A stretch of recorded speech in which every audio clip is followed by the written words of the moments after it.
Hello everyone and welcome back for another Star Trek The Official Starships Collection review. Before me I finally have my hands on issue 112, the USS Phoenix NCC-65420 Nebula class, as seen on Star Trek The Next Generation in the episode The Wounded.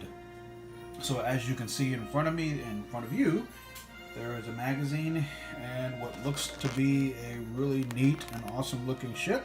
So for the moment, I'll put this aside and let's get to the magazine.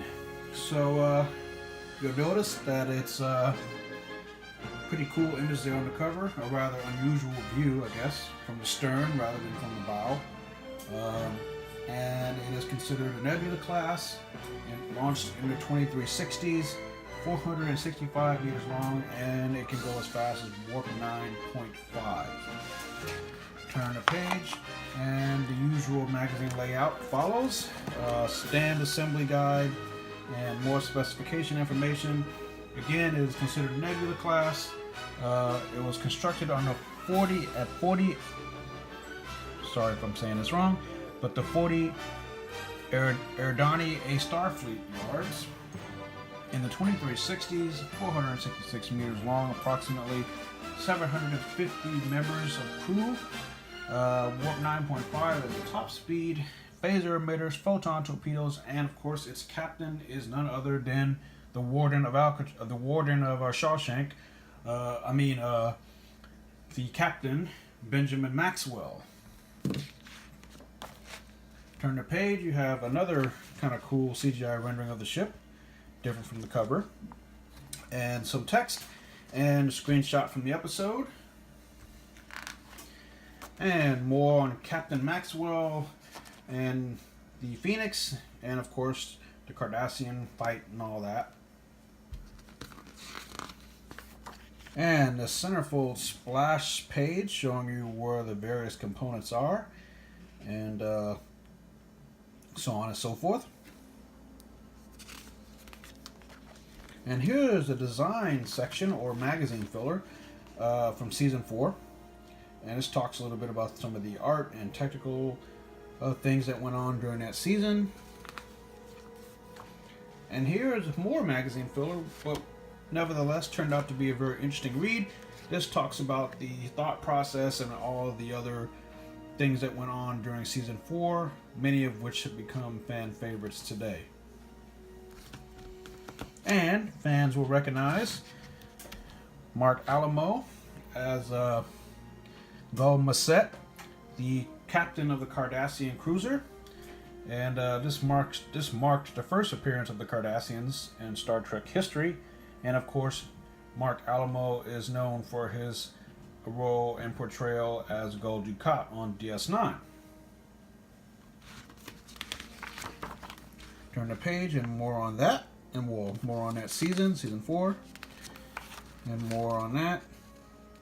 Season 4 was basically the big build-up to the Klingon Civil War. A lot of Romulan stuff, a lot of Klingon stuff, and all those stories were kind of interconnected, which would ultimately lead to Redemption Part 1 and 2. And the on-screen appearance page. It has appeared on TNG in the episode The Wounded, and the ship was designed by Rick Sternbach himself. To my knowledge, that ship has never been seen again, although it may have been referenced once or twice after this episode. And so yeah, that is the Phoenix magazine. Of course, I also have nearby the Locrium ship from Star Trek Voyager, I think this is. So yeah, that is the magazine. And you flip it on the other side, and you got a rather cool image of the ship, although I would have preferred it to be this way. But anyway, so yeah, that's the magazine. And now, let's get on to the ship. Alright, and there is the Phoenix in the box, as you'll notice. And let's get it open and see what goodness lies inside. Looks kind of cool so far.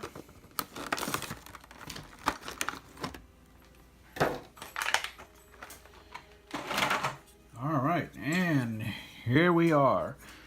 My first impression is it's pretty nice.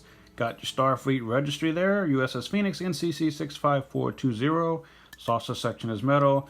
The sensor pod, or whatever this is plastic. Got your Starfleet stripe and pendant there, which is always nice to see. Curiously though, there are some decals missing. I don't know if that was intended or if that was the way the model was really on the show.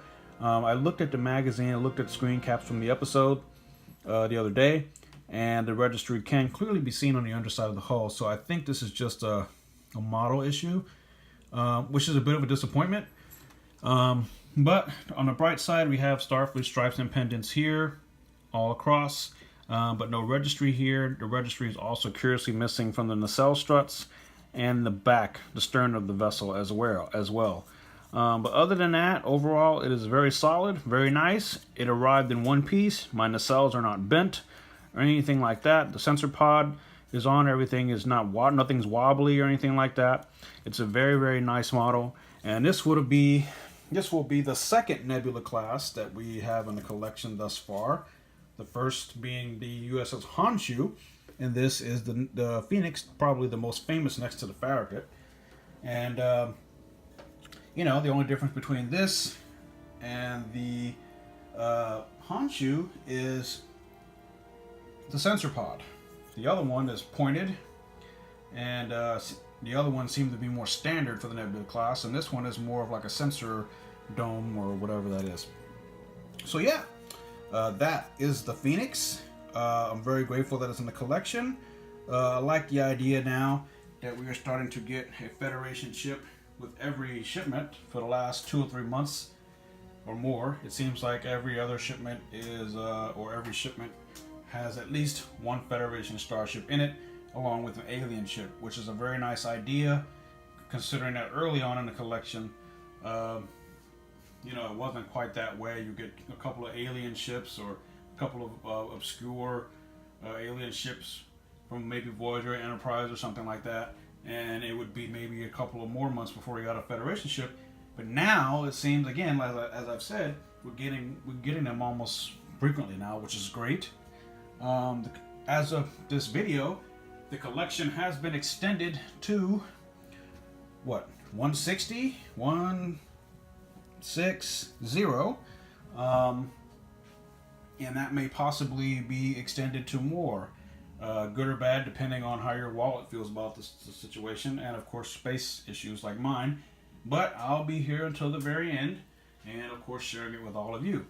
So yeah, that is the USS Phoenix. I highly recommend it. Decal issues or missing decals aside, other than that, it's a great model, and I would definitely pick it up. You have the clear blue for the nacelles there, and the red Bussard collectors there. So yeah, thank you so much for watching. Of course, if you're a fan of TNG, definitely pick this up. If you're just getting Federation ships, pick this up. Or if you're just happy with the Honshu that we got earlier on, then you don't have to get this. But yeah, until the next time, live long and prosper, and I'll catch you guys later.